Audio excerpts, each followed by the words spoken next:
Chào mừng bạn đến với video tóm tắt sách của Thư viện Atia. Hôm nay, chúng ta sẽ khám phá một cuốn sách đã tái định nghĩa cảnh quan kinh doanh và khởi nghiệp, The Lean Startup của Eric Ries. Cuốn sách này là một bước đổi game cho bất kỳ ai mơ ước tạo ra doanh nghiệp riêng của mình hoặc thậm chí là những người đã đang trong quá trình xây dựng doanh nghiệp của mình.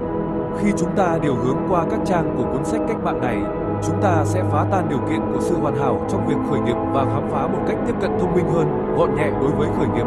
Vậy nên, hãy chuẩn bị sẵn sàng khi chúng tôi dẫn bạn vào một hành trình hứa hẹn sẽ thay đổi góc nhìn của bạn và trang bị bạn với các công cụ và chiến lược để biến ý tưởng tham vọng của bạn thành một dự án kinh doanh thành công. Hãy nhớ, điều quan trọng không phải là điểm đến mà là chính hành trình. Hãy bắt đầu nào! Bài học một thần thoại về sự hoàn hảo của startup.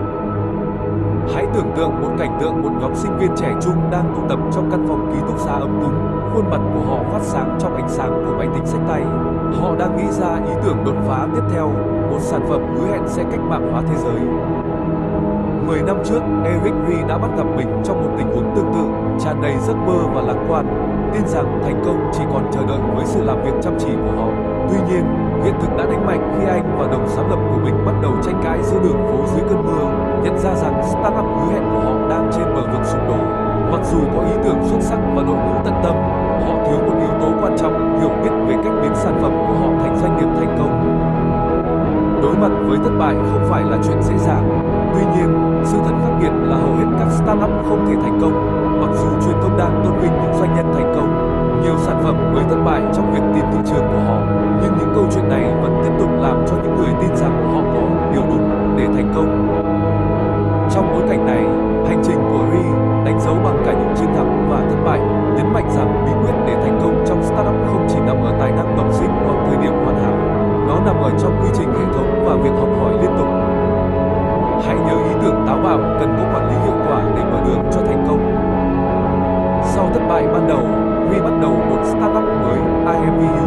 Lần này, tập trung vào việc cải tiến nhanh chóng thay vì tìm kiếm sự hoàn hảo, lắng nghe chặt chẽ phản hồi từ khách hàng và chấp nhận thử nghiệm. Phương pháp đột phá này đã sinh ra những gì Ries gọi là phương pháp Lean Startup, một con đường đã được chứng minh để biến những ý tưởng lớn thành hiện thực.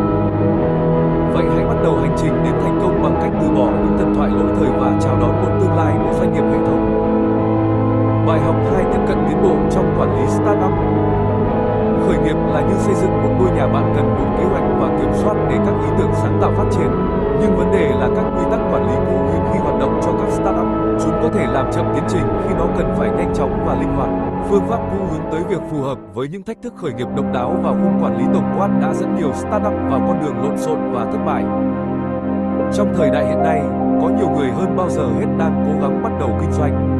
Hãy lấy Hoa Kỳ làm ví dụ. Mặc dù có sự giảm đi trong công việc sản xuất, sản lượng từ những nhà máy đó vẫn tiếp tục tăng lên. Làm thế nào được nhỉ? Câu trả lời nằm ở trong công nghệ tiên tiến và quản lý thông minh, cho thấy chúng ta có thể làm nhiều hơn với ít hơn. Tuy nhiên, thiếu một kế hoạch chiến lược vững chắc cho những doanh nghiệp mới này, nhiều tiềm năng sẽ phải bỏ đi. Một số sản phẩm nhận được nhiều sự quan tâm chỉ để biến mất sau một khoảnh khắc. Và vấn đề không chỉ là về tiền mất mà còn là về những giấc mơ, thời gian và nỗ lực của tất cả những người liên quan. Một sự lãng phí đáng tiếc, đúng không? Hãy nhớ, một chiến lược rõ ràng là nền tảng của sự khởi nghiệp thành công. Giai đoạn khởi nghiệp Lean là một cách để cải thiện tình hình này. Nó lấy cảm hứng từ các thực hành sản xuất của Toyota, làm xáo trộn cách làm việc của các startup, giống như cách tiếp cận gốc đã làm cho những nhà máy thông minh hơn bằng cách giảm thiểu lãng phí và nâng cao chất lượng. Nó áp dụng các ý tưởng đó vào lĩnh vực khởi nghiệp. Trong các ngành công nghiệp truyền thống, thành công thường được đánh giá bằng lượng sản phẩm. Tuy nhiên, với phương pháp khởi nghiệp Lean, tất cả đều xoay quanh học hỏi đã được xác minh. Điều này có nghĩa là liên tục lắng nghe phản hồi từ khách hàng, làm việc điều chỉnh ý tưởng và đảm bảo doanh nghiệp tạo ra những sản phẩm mà người dùng thực sự muốn. Cuộc sống của chủ doanh nghiệp là không chắc chắn, vì vậy việc có một kế hoạch chi tiết giải quyết mọi thứ là rất quan trọng. Quan trọng là phải hiểu rằng khởi nghiệp không chỉ dành cho các nhà sáng lập startup. Ngay cả trong các công ty lớn, nhiều người có động lực sáng tạo đó. Họ có tầm nhìn, dám mạo hiểm và biết cách tổ chức. Hãy xem Mark, một quản lý tư duy tiến bộ được giao nhiệm vụ phát triển một loạt sản phẩm mà công ty có thể tận dụng Internet. Mặc dù biết cách xây dựng các nhóm sáng tạo và triển khai công nghệ tiên tiến, nhưng Mark thiếu nguyên tắc tổng thể để làm cho các ý tưởng sáng tạo thành công. Đó là lúc khởi nghiệp Lean ra đời. Nó cung cấp một con đường rõ ràng cho các doanh nhân, dẫn dắt họ một cách suôn sẻ từ giả thiết đến hành động. Bài học 3: phát triển qua học hỏi và thử nghiệm. Điều hướng trong thế giới khởi nghiệp thường đồng nghĩa với việc mạo hiểm vào những lĩnh vực không chắc chắn và mơ hồ. Tuy nhiên, giữa những thách thức đó, một nguyên tắc cơ bản vẫn đứng vững: học hỏi. Đối với các startup, việc chấp nhận một văn hóa học hỏi liên tục là chìa khóa quan trọng trên hành trình đến thành công. Khi các doanh nhân khám phá các lĩnh vực chưa được khai phá, họ có thể giữ một số giả định về sản phẩm hoặc đối tượng khách hàng của mình. Tuy nhiên, những giả định này không luôn phản ánh đúng ý muốn thực sự của khách hàng. Hãy xem xét trường hợp của IMVU. Ban đầu, phương pháp của họ dường như là đột phá kết hợp các yếu tố của trò chơi video 3D và một nền tảng nhắn tin tức thời. Mặc dù nỗ lực không ngừng và việc cải tiến liên tục, việc sử dụng của người dùng vẫn còn khiêm tốn. Sau khi đi sâu vào, IMVU phát hiện ra sự không phù hợp lớn giữa những gì họ nghĩ rằng khách hàng muốn và những gì họ cung cấp. Công ty đã tưởng tượng rằng người dùng sẽ mời mọc bạn bè tham gia. Tuy nhiên, trong thực tế, người dùng do dự khi giới thiệu bạn bè vào một môi trường không quen thuộc. Chỉ khi IMVU trở nên cool thì người dùng mới xem xét việc mở rộng lời mời. Một khám phá quan trọng khác cho IMVU là nhận ra rằng người dùng muốn kết bạn mới trực tuyến thay vì chỉ đơn giản là trò chuyện với những người bạn hiện tại. Nói cách khác, cách nhìn của công ty về sản phẩm khác biệt hoàn toàn so với cách nhìn của người tiêu dùng. Hãy nhớ, startup cung cấp bản thiết kế để xây dựng doanh nghiệp thành công. Cách hiệu quả nhất để hiểu rõ mong muốn của khách hàng là thực hiện các thử nghiệm. Hãy xem câu chuyện của Jeff Bezos chẳng hạn. Người sáng lập Nick Swinman tin rằng mọi người đã sẵn sàng mua giày trực tuyến. Anh quyết định thử nghiệm giả thuyết của mình. Anh tiếp cận các cửa hàng giày địa phương với một đề xuất cho phép anh chụp ảnh hàng tồn kho của họ, và nếu ai đó mua một đôi giày trực tuyến, anh sẽ trở lại và mua giày với giá đầy đủ. Thử nghiệm đơn giản nhưng đầy sáng tạo này đã làm nền tảng cho tương lai của việc mua sắm giày trực tuyến. Jeff Bezos bắt đầu với một câu hỏi đơn giản: liệu mọi người có mua giày trực tuyến không? Điều này cho phép nhóm tiếp xúc trực tiếp với khách hàng và đối tác thực, thu thập những thông tin quý báu. Dù con số và dữ liệu có quan trọng, nhưng hiểu biết về yếu tố con người, sở thích, nhu cầu và phản hồi của khách hàng cũng không kém phần quan trọng. Câu chuyện thành công này nhấn mạnh sức mạnh của việc kiểm tra giả định của bạn. Khi các startup đầu tiên đón nhận tư duy thử nghiệm này, họ chuyển từ lý thuyết sang thực tiễn. Điều này mở ra con đường để thu thập một cơ sở người dùng sớm, tạo ra những điều chỉnh dựa trên phản hồi, và cuối cùng tạo ra một giải pháp thực sự đáp ứng nhu cầu của thị trường. Do đó, khi một sản phẩm ra mắt, nó đã được hỗ trợ bởi những hiểu biết từ thực tế. Bạn có biết không, theo Dimensec cho năm 2023-15, 4% dân số Hoa Kỳ làm việc cho các startup. Bài học 4: đơn giản hóa và tận dụng thành công. Mỗi doanh nghiệp bắt đầu hành trình của mình với những giả định cơ bản hình thành kế hoạch của công ty. Những giả định này được gọi là bước nhảy vọt của niềm tin, những tuyên bố mạnh mẽ mà toàn bộ sự thành công của dự án dựa vào. Chúng có thể mở đường cho cơ hội lớn lao hoặc dẫn đến thất bại hoàn toàn. Thường xuyên, các doanh nghiệp so sánh ý tưởng của họ với các công ty hoặc công nghệ thành công khác. Họ khẳng định, sản phẩm của chúng tôi giống như cái thành công từ trước đó, vì vậy sản phẩm của chúng tôi cũng sẽ phát đạt. Mặc dù cách tiếp cận này có thể mang lại thông tin hữu ích, nhưng cũng mang theo rủi ro hiểu sai. Do đó, việc xác thực ý tưởng thông qua thử nghiệm trải nghiệm được cho là đáng tin cậy hơn. Hãy suy nghĩ về hành trình của Steve Jobs. Chiếc iPod Walkman của Sony đã chứng minh sức hấp dẫn của âm nhạc di động. Tuy nhiên, Napster cũng đã cho thấy sự không sẵn lòng của khách hàng khi phải trả tiền cho việc tải nhạc. Steve Jobs đối mặt với một bước nhảy vọt quan trọng: liệu người dùng có sẵn lòng trả tiền cho âm nhạc trên iPod không? Họ đã làm, và iPod đã trở thành một hiện tượng. Việc tạo ra một sản phẩm tối thiểu có thể MVP giúp các startup kiểm tra các giả định của mình một cách hiệu quả. Một MVP là một mẫu thử nghiệm của một phát minh hoặc công nghệ tương lai không nhắm đến sự hoàn hảo mà tập trung vào phản ứng của khách hàng. Hãy nhớ, giữ MVP càng đơn giản càng tốt, chúng nên là cách nhanh nhất để thu thập phản hồi. Hãy lấy câu chuyện của Dropbox làm ví dụ. Drew Houston, tâm trí đằng sau công ty, phát triển một công cụ chia sẻ tệp tin đồng bộ dễ dàng trên các thiết bị. Ý tưởng đơn giản cung cấp cho người dùng một cách không gián đoạn để quản lý tài liệu của họ. Tuy nhiên, giống như bất kỳ ý tưởng mới nào khác, câu hỏi quan trọng là làm thế nào để chúng tôi cho thấy người dùng cần điều này? Thay vì bỏ thời gian và nguồn lực vào việc xây dựng một ứng dụng hoàn chỉnh, Drew chọn một hướng đi khác. Anh tạo ra một video ngắn, chỉ 3 phút, để giới thiệu cách Dropbox hoạt động. Phản ứng đã làm điên đảo. Video đã đẩy danh sách chờ của Dropbox từ 5,000 lên tới 75,000. Nhưng thành công này không chỉ là về số lượt thích hoặc lượt xem. Nó đã phục vụ như một sản phẩm tối thiểu có thể. Kinh nghiệm của Dropbox làm nổi bật giá trị của việc bắt đầu từ sự đơn giản. Ru không chờ đợi một sản phẩm hoàn hảo, anh thử nghiệm ý tưởng của mình, xác nhận tiềm năng của nó và đặt nền móng cho sự thành công của công ty. MVPs chỉ là bước đầu tiên, chúng đại diện cho giai đoạn đầu tiên của việc điều chỉnh, cải tiến và mở rộng. Đôi khi, một số phần của sản phẩm không phù hợp với những gì người dùng muốn. Đó là lúc bạn có thể quay sang hoặc thay đổi hướng đi, vẫn giữ nguyên nhu cầu của người dùng. Vì vậy, cho dù ở trong lĩnh vực công nghệ hay bất kỳ lĩnh vực nào khác, luôn nhớ rằng đôi khi bài kiểm tra đơn giản nhất có thể cho thấy những khả năng lớn nhất. Khi băn khoăn, hãy đơn giản hóa. Eric Rie. Bài học 5 sức mạnh của những lựa chọn đúng. Trong quá khứ, các tập đoàn lớn như General Motors thường sử dụng kế toán để theo dõi các phần khác nhau của doanh nghiệp của họ. Đó là cách để đặt mục tiêu và kiểm tra tiến độ của họ. Tuy nhiên, phương pháp cổ điển này không phù hợp cho các startup vì chúng khó có thể đoán trước được. Đó là lúc Innovation Accounting xuất hiện. Innovation Accounting giới thiệu một cách nhìn mới về quản lý tài chính, hoạt động thông qua 3 giai đoạn riêng biệt. Thiết lập cơ bản sử dụng một phiên bản đơn giản của sản phẩm của bạn, MVP, để đánh giá tình hình hiện tại. MVP có thể thử nghiệm với các tính năng khác nhau hoặc tập trung chỉ vào những khía cạnh cốt lõi. Bước ban đầu này cung cấp thông tin quý báu về tình hình hiện tại. Điều chỉnh cơ chế có dữ liệu cơ bản, khám phá điều chỉnh để đưa doanh nghiệp của bạn gần hơn với trạng thái mà bạn muốn. Đổi hướng hoặc kiên nhẫn sau khi thực hiện các điều chỉnh, quyết định liệu nên tuân theo kế hoạch ban đầu hay thử nghiệm điều gì mới. Một pivot thành công xảy ra khi một sự thay đổi chiến lược mang lại kết quả tốt hơn. Hãy nhớ khả năng thích nghi có thể biến những thách thức thành cơ hội. Trong cảnh quan động đầy thay đổi của các startup, thuật ngữ pivot đóng vai trò quan trọng. Nó chỉ một sự điều chỉnh có chủ ý nhằm tái định hình các nguyên tắc cơ bản của một sản phẩm, chiến lược kinh doanh hoặc hướng phát triển. Thay vì chìm đắm trong sự thất vọng, David Binetti rút ra cảm hứng từ những nguyên tắc của phương pháp Lean Startup. Anh liên tục hoàn thiện sản phẩm của mình, tương tác với người dùng tiềm năng và tổ chức các buổi tập trung. Mặc dù đã bỏ ra 8 tháng và $20,000, dự án của anh không đạt được mục tiêu tăng trưởng, một tình huống quen thuộc đối với nhiều doanh nhân. Đáp ứng phản hồi từ người dùng, Binetti nhận ra nhu cầu cải thiện trong việc kết nối mạng xã hội. Mặc dù tính năng xác minh cử tri đã nhận được phản hồi tích cực, do đó, anh biến Votizen thành một nền tảng cho phép người dùng tương tác với các quan chức được bầu cử thông qua các nền tảng xã hội hiện có. Sau 4 tháng nữa và $30,000 bổ sung, tiến triển rõ rệt. Tuy nhiên, sự lãi không đảm bảo thành công.